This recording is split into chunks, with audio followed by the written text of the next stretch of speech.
Good afternoon to our viewers in Germany and good morning to our viewers in the United States. Hello, I'm Steve Sokol, the president of the American Council on Germany, and I'd like to welcome you to today's Kaffeepause. This is our regular check-in with a Berlin-based journalist to talk about the stories shaping the headlines. And today we're joined by award-winning radio journalist Vladimir Balzer. He's been a presenter, reporter, and editor at Deutschlandradio and is a regular host on Deutschlandfunk. He also received a Kellen Fellowship to conduct research here in the United States from the ACG. And in September and October of this year, he did an extensive speaking tour of the US, which was organized by the ACG together with the Goethe Institute. Vladimir, it's always great to see you. Herzlich willkommen. Hi, thanks for having me. Greetings from So, Berlin. so you're in Berlin, you're back in Berlin, you've got your finger on the pulse of what's going on. And so I'd like to sort of start with my standard question about the politische Stimmung, the political mood in Berlin right now. There are only two more session weeks for the Bundestag. The year is sort of drawing to a close. What's the mood like? Uh, Difficult to put it in one word, but I call it maybe some sense of tension you can feel in the air. I'm just looking right onto the chancellery actually from here, from our studios, which is actually very nice. Our newsroom here at the capital studios of Deutschlandfunk just head right to the chancellery. So we don't see Friedrich Merz in the moment, obviously, but we have seen him at the weekend being confronted with the younger generation of his party, of the CDU. The Junge Union had its so-called Deutschlandtag, which is one of the most important political meetings actually for the Conservative Party, because it's an opportunity for the younger ones, for the younger generation of the Conservative Party to show what they stand for. And this is obviously discussion about pensions. And it's we've seen a generational conflict for sure between the older and the younger.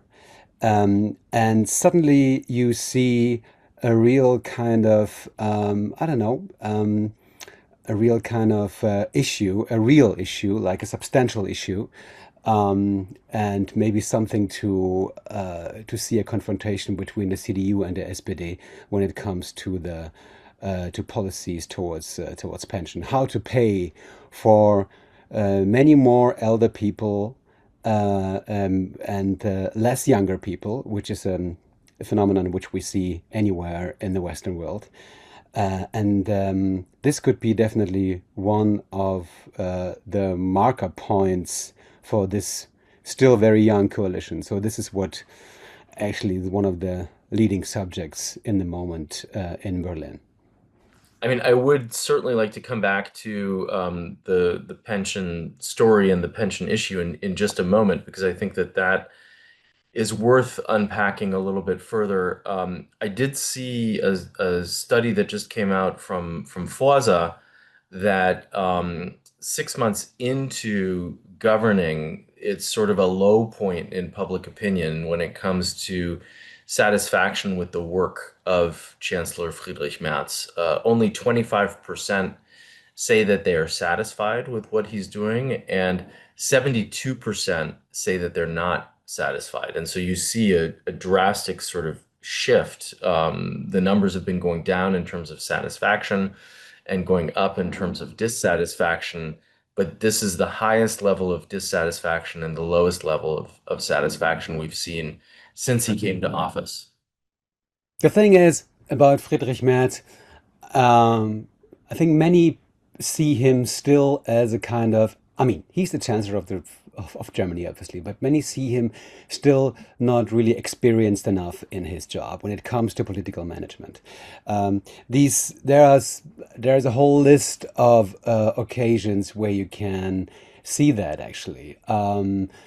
For example, when it came like some months ago, when there was this, at least the attempt to elect judges for the Supreme Court in Germany, and he underestimated obviously the mood in his party about that. There were many voices against one particular candidate, and it didn't work out at the end of the day. This was a damage to the coalition, and now he underestimated obviously also the mood in this younger group of members of parliament. There are 18 of them. Um, and if you do your math, you can definitely see that you need these 18 to get Hmm. this pension reform through the parliament. And they are still opposing. So they have the key in their hands. And when he went down to southwest of Germany to an amusement park where actually the Junge Union met, uh, amusement park Rost, which brought also some kind of funny images when people reported about it. He underestimated the mood and the strength and the readiness of the younger generation to oppose this pension reform, which says the line of pensions will never go beneath 48% until 2031, and maybe even beyond that. This is what the SPD actually realized in this coalition government. This was their point, and he obviously underestimated, yeah, the conflict, like the conflict energy which is in this topic. Hmm. And he could have talked to all these, the youngest, to the members of parliament or the younger members of parliament much more in advance, like weeks, like already months ahead of this meeting at the weekend. He didn't do this enough, obviously. Also, the Fraktionsvorsitzender Jens Spahn, the one who leads Hmm.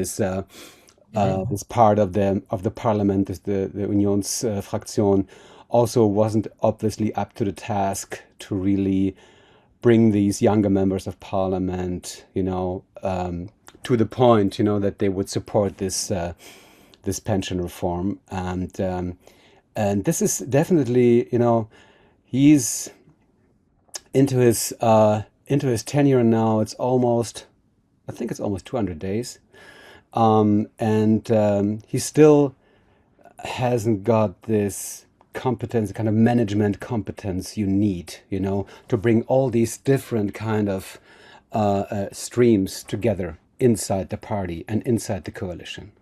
Hmm. And I mean, I think the issue is much more severe than just the young parliamentarians. The young parliamentarians is a problem, right? Because they've threatened to withhold their vote. They want changes in the current law as it's been proposed. But even from within the CDU-CSU, there are issues. Markus Söder from Bavaria has talked about weaknesses in the coalition and that the coalition is possibly under threat, if you will, even because of this debate. It, I'm not sure if it's really under threat because both sides know that there is not a real alternative, at least not when it comes to, this parliament. As we can see, there is no real alternative actually to this coalition between the CDU, CSU, and the SPD. If this would break apart, of course, there is an option of a kind of minority government being like led by the CDU, CSU. I don't see that coming actually, because it's for obvious reason a very kind of unstable model. But it's under, I would call it under pressure. Hmm. It's really heavily under pressure, this coalition. And it's also a point, it's not only inside CDU, CSU and the younger conservatives, towards the elder ones. It's also a real important point for the SPD, for the Social Democrats, because it's them who, you know, put up the task, to to really maintain social security, which is and also working for the older generation. Because we you always have to remember that both parties were voted for mainly by older voters. Hmm. Hmm. And That's why they definitely both have to kind of to deliver. Well, and both parties lost significantly from what, their expectations were going into the election. Certainly Mhm, the mhm. Social Democrats. Yeah, yeah, that's for sure. And It's also about Bärbel Bas, who is the secretary, which is responsible, politically responsible for the pensions, who pushed this Yeah. kind of pension agenda very far, as far as she could. For her, it's a for her as a social democrat, it's been a great success actually, to get this through the Hmm. government, because there is this governmental decision already. Now, second part obviously is the parliament, to get this through parliament. Yeah. And this could be the moment when it really fails. But I do think what's interesting about this pension reform package and sort of unpacking it is it really reveals tensions between the older and younger generations within the CDU, CSU, and also within the coalition as a whole, right? There are three levels to this that make it very interesting. You had talked a little bit about the case going into the summer recess over Frauke Posius-Gersdorf, who was the judge that was nominated for the Constitutional Court. By And the here we SPD, are, by the SPD, just yeah, weeks away from yeah, going into the winter recess, and there's another issue that really threatens the cohesion of the coalition. yeah. Yeah. Well, it threatens the cohesion, but it doesn't threat. I mean, it's not a threat to the existence. I can't imagine that this is strong Sure, enough. That this is strong enough to make this coalition breaking apart. sure. I don't see that coming because there are so many. There's so many tasks, so many challenges still ahead. Like when it comes to migration, when it comes to tariffs, also on the European level, when it comes to the Bürgergeld, the social Hmm. security discussion and so on. So there are still also opportunities also for both sides, to kind of uh, uh, bring their own points into this coalition. So there are Yeah, still some things you can negotiate yeah. before actually the vote is coming up in the parliament itself, Vladimir, were there other important takeaways from the Deutschlandtag that the Junge Union held? Well, one takeaway for sure is that this Junge Union is as strong as it's. I mean, it's just so strong. You can't really underestimate the strength of this like say youth organization of the CDU, and I wouldn't have expected that because the USOs, for example, the young Social Democrats, the yeah. Social Democrats, the organization of the Social Democrats for the younger Social Democrats, are not as strong as the Junge Union is. And so there is definitely, let's say, generally speaking, there is a future for the conservative movement in Germany. There is a young generation who is following, who is coming up, who also claims some important points in politics. And this is another takeaway, which was really impressive for me to Mhm. see. Yeah. Related to the discussions with or about the next generation, the successor generation, someone just submitted a question that has to do with the future of the Bundeswehr, and that the Bundeswehr has said that its goal is to increase its numbers by 1%. Can you talk a little bit about what the reaction is to that from younger Germans, particularly around this whole debate about the Wehrdienst, or the military service? That's another big topic of discussion in Germany right now. Yeah, that's an interesting discussion. You always have to remind people that there is still a draft in Germany. So, you still, it can still be instated. it has been paused more, I think it's 12, 13 years ago now, under the impression of a totally different kind of security situation in Europe for obvious reasons.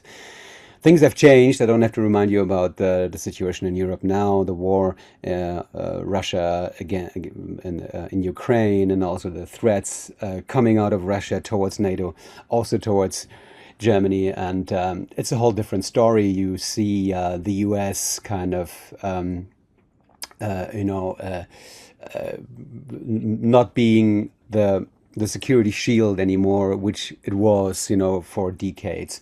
So definitely, European armies, especially Germany, has to reinvent itself also militarily. You know, when it comes to the role of Germany in Europe. So that's why. It's a, how can I say, it's a process for German society to get used to a militarization of Hmm. the political scene, of the whole discussion, actually, which is not as easy for historical reasons. There is still a very strong kind of pacifist also movement and a pacifist kind of attitude, especially coming from the Social Democrats, also coming from the Linkspartei. Uh, and that's why this discussion is really interesting to see. What we will have from next year is a kind of obligatory for all Registration. men Right. registration. So all young men of 18 years of age will get this kind of form. They have to fill out it, and then they are registered, which doesn't mean that they have to go to the army, but they are registered with their names, with all their details, you know, and they'll also ask if they want to join the army, if they're ready to join. So, and they will have to answer that. There's no way not to answer it. So they have to show their stance. And this is a first step. So it's interesting that politics, like both sides, I mean, there has been discussion going on, obviously, but it was just about some little kind of different aspects, but it wasn't a real kind of fight between the CDU, CSU, and the SPD. It was seen as a fight, but I don't see so much of a fight, especially when you compare it to the whole pension reform and to Hmm. migration subjects. It wasn't as strong as a fight. Um, Well, because and I think part of that could also be that the Minister of Defense is a social democrat, right? And he has been very outspoken about the need to increase the size of the Bundeswehr as well. Absolutely, absolutely. But there has been also discussion going on about a kind of random way to pick let's say to pick young men to be registered. This was taken off the table again. So finally, will be this obligatory registration, but this is just the first step. This is for sure. But Hmm. because I am absolutely convinced that you will never get enough members of the army, army personnel with that kind of very soft kind of approach. They want to have tens of thousands. They need to have tens of thousands Hmm. more. You know, also because NATO wants it, and I don't see that this will really work out. It's a kind of showing from politics. You know, we towards society, we give you time. We want to have these discussions going on in families at the kitchen table. We want to insert this topic, which is so important for Germany, into society. And as Germany functions, many of you know, it's still a country of compromise, of Hmm. consensus, of finding common ground. And this is what you see also in this discussion. So, Vladimir, related to that compromise, consensus, common ground, there was a marathon meeting last week to finalize the budget for 2026. I think something like 15 and a half hours. The final budget is a little bit different from the one that was shared in the summer. Um, it looks like there are almost 98 billion euro new deficits that are included in that budget, which was quite a shock to some. What can you tell us about the budget and some of the priorities in the budget? Obviously, one of the elements is that the current government is um, putting even greater investment into supporting Ukraine and building up its own defenses. But what are some of the other things that stood out to you as you heard about the budget that was being put forward? Well, it's all about military spending. That's what you just mentioned. I mean, this is one of the huge parts of that budget, and it will be even more in the future. Well, this is for sure. I mean, we talked already about that, of like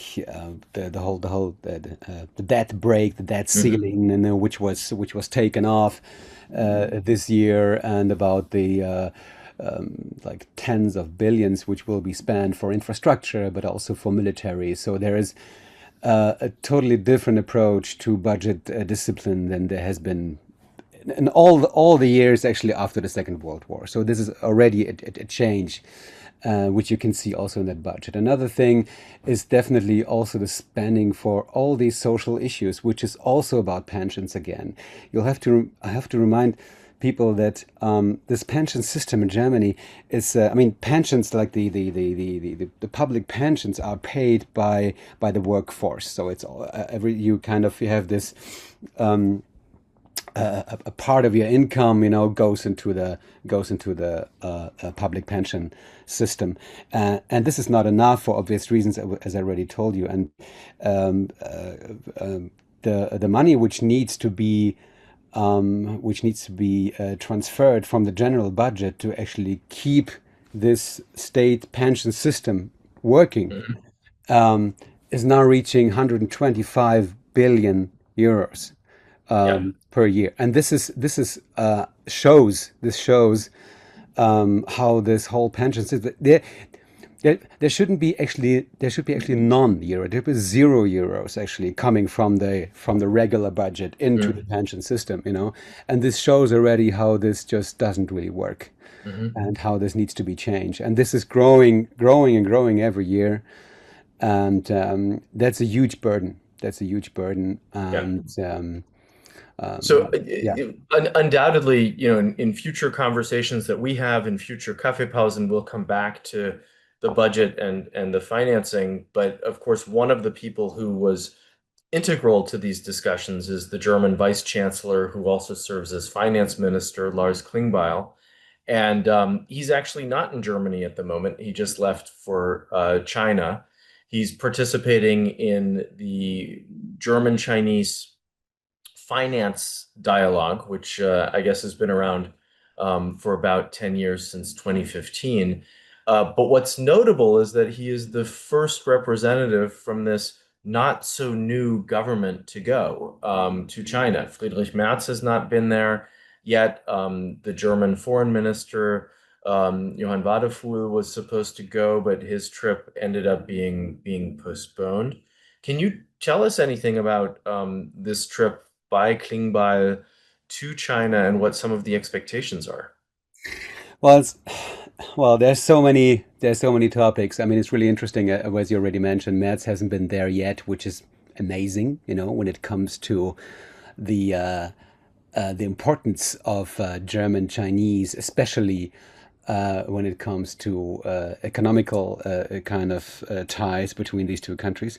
The Secretary of State canceled his trip because he didn't see he wasn't offered enough really higher level appointments, and this was a affront for sure. And now you see Lars Klingbeil going down to China. A lot is to discuss. I mean, obviously, also when it comes to steel, steel is one important point. The German heavy industry still relies pretty much strongly on steel, not just steel, but Mhm. steel is really still important for the heavy industry in Germany. And Chinese steel, this kind of discount prices with which they try to to flood the European market are a real issue, not only for Germany but also for some other European countries. So this is one of the points. Another point is electric cars. You can see a whole crisis of the German car industry. This is something I also talked about during my speaking tour through the US with the help of American Council and the Goethe Institute about German cars. I mean, German cars were always, a symbol of like economical strength of Germany, of engineering, of being the leading car producer in the world. And this is, as you all know, has been changing the last couple of years. And the German car industry is a deep, deep crisis. And you see how the Chinese car industry is taken over and is surpassing actually the German car industry. It's much faster when it comes to electrical cars, for example. Yeah. So this will be a topic for sure. And there's also, well, it's interesting that some issues which were important years ago when it comes to climate politics, when it comes to human rights. We even remembering Angela Merkel, the former chancellor, Mhm. talked about these things. But also Annalena Baerbock, the Secretary of State in the former coalition government, the Green Secretary of State in former coalition government, talked about human rights. Mhm. I am almost sure that Lars Klingbeil, I haven't seen this on his schedule at least. You never know what will be talked about behind closed doors. But human rights and climate change, I guess it won't be as important as it Yeah, has been certainly before. not front and center. I mean, Yeah. your broadcaster. I listened earlier today, U.S. time, and it sounds as if Klingbeil has landed and started to have some of the first conversations. Much of the focus has been on access for German companies to Chinese markets, and particularly the financial market. And then, of course, the discussion over debate over access to rare earth minerals that are needed Yeah. for production of a number of things, Absolutely including electric critical, cars, right? critical raw Yeah, materials with the German industry yeah, definitely needs, and which we yeah, just don't have, and at least, yeah, well, there are some, but they're yeah. not discovered yet. So, Yeah. yeah, So we only have a few minutes left, but I want to yeah, bring it back to German domestic politics and talk briefly about sort of the two extremes, if you will.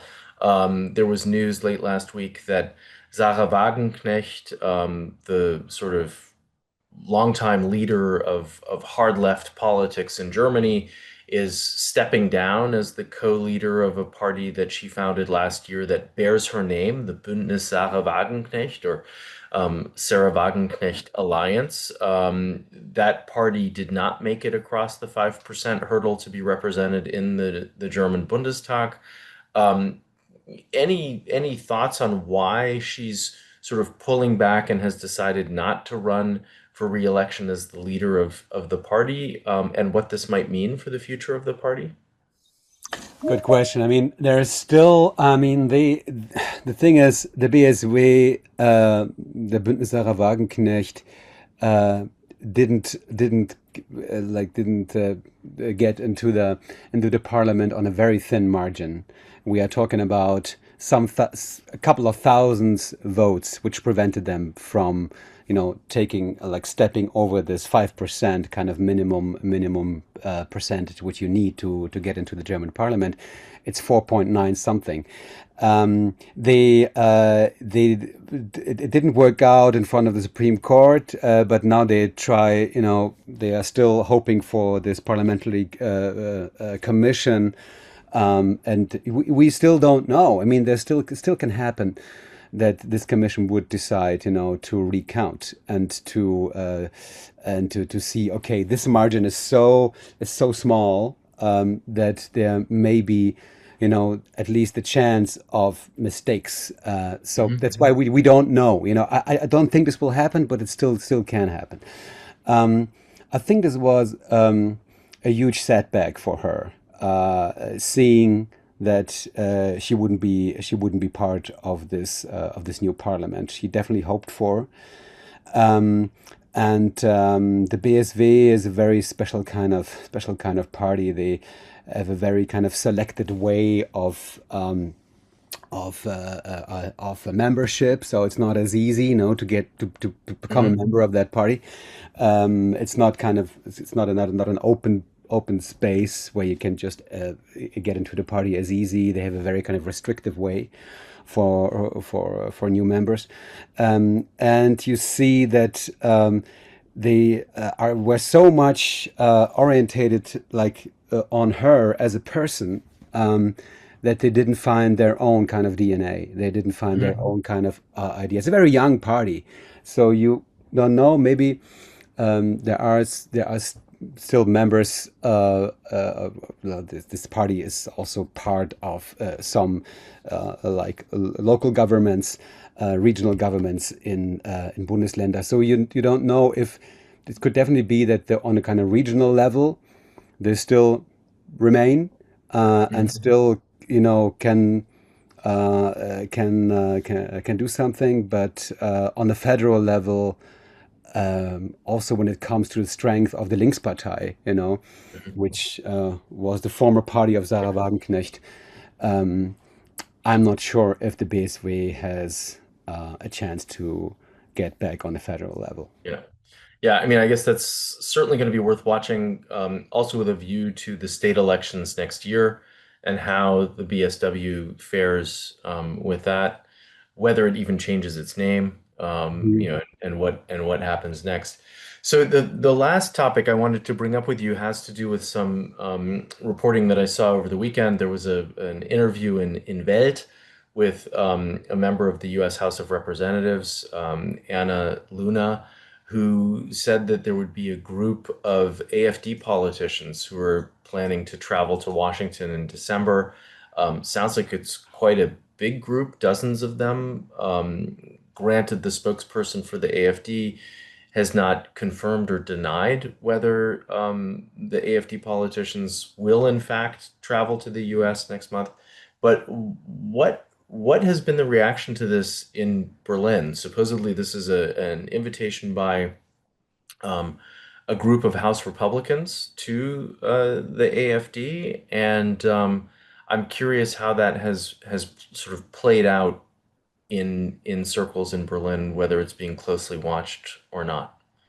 Well, the interesting thing is, it was also a thing to talk about during my speaking tour, that I see the AfD in Germany really kind of internally split between East and West, especially when it comes to the relationship to America and to Russia. You see in the East part of the AfD, where the party is still stronger than in the West, the orientation much more towards Russia, and in the West, it's much stronger leaning towards the U.S. and towards the MAGA movement, and that's a really interesting thing to see, because what we also had some days ago discussion about AfD parliamentarians from the Bundestag traveling, at least one or two of them, traveling to Russia to take part in a, whatever you want to call it, security kind of conference at the Black Sea. And you've seen Alice Weidel, who leads the party, that she wasn't really amused about that, to see some parliamentarians, or at least one of them or two of them, actually having plans traveling to Russia. So also discussion going on, like between her, or a fight going on actually between her and Tino Kropala, which is the other leader from the East. She's from the West, he's from the East. When he talked about Russia and Putin in a talk show and said Putin is not a threat to me personally, Mhm. which definitely was, this was a shock for many, also at the top of the Yeah. AfD leadership, to hear that from one of the leaders of the AfD. So it's still interesting. It will be interesting to see. I'm really curious to see where the AfD as a whole is going. Because at one point they will have to decide, on which side they are. Are they on the side of the MAGA movement in the States, and trying to strengthen these ties which they had over the years established, or are they more towards Russia, towards less support for Ukraine, trying to find some kind of peace deal with Russia, with Putin, um, going back to the older days. This will be interesting, definitely interesting to see. But Mhm. what we hear a lot here in Berlin is that there is definitely a part, especially when it comes to people like Beatrix von Storch, who is a person in the leadership of the AfD with very strong ties to the MAGA movement. She also has some American experience. I think she even part of her studies she had in the States, and some other more. And also from Alice Weidel, we hear that she tries to keep what actually started with this famous kind of video conversation with Elon Musk. Mhm. She tries to keep up Yeah. this and trying to hold these ties. Yeah, Yeah. Well, it's obviously going to be very interesting to see how those ties evolve, how the relationship evolves. There's definitely, some alignment. But the sound of a 40-person AFD delegation coming to Washington sort of took me by surprise a little bit, and so I was very curious it to doesn't hear. surprise me at all. No, it doesn't Yeah. surprise me at No. all. No, it doesn't surprise me Okay. at all. But because this is what has been happening like behind closed doors and without cameras anyway. So It is, but and you and I have talked about this before as well, that the AFD has a little bit of a identity crisis, if you will. It has tended to be more of a pro-Russian, anti-American party, and so reconciling that with now this Annäherung, or this sort of coming closer to the United States, and possibly a trip like this, is a little contradictory. And so, I mean, it makes sense on some levels. I get that, and I hear what you're saying. But I think it's also going to be just a very interesting story to watch in the coming weeks, and we'll see who actually ends up coming. yeah, absolutely. And what trips will be like more important for the party? This kind of dubious trips to Russia, Yeah. or the trips to Washington D.C. So which will be more important? Where who actually will decide then, or on what side the AfD finds itself at the end of the Yeah. day? So yeah, Well, Vladimir, thank you so much for taking the time to talk to us about so many issues that are dominating the press in Germany today, and occupying people's minds. You are a gern gesehener Gast. We love having you for the Kaffeepause and other activities, and I look forward to certainly having you back in the new year. absolutely. Thanks so much. Thanks for having Thank me. you. Alles Gute. Thank you.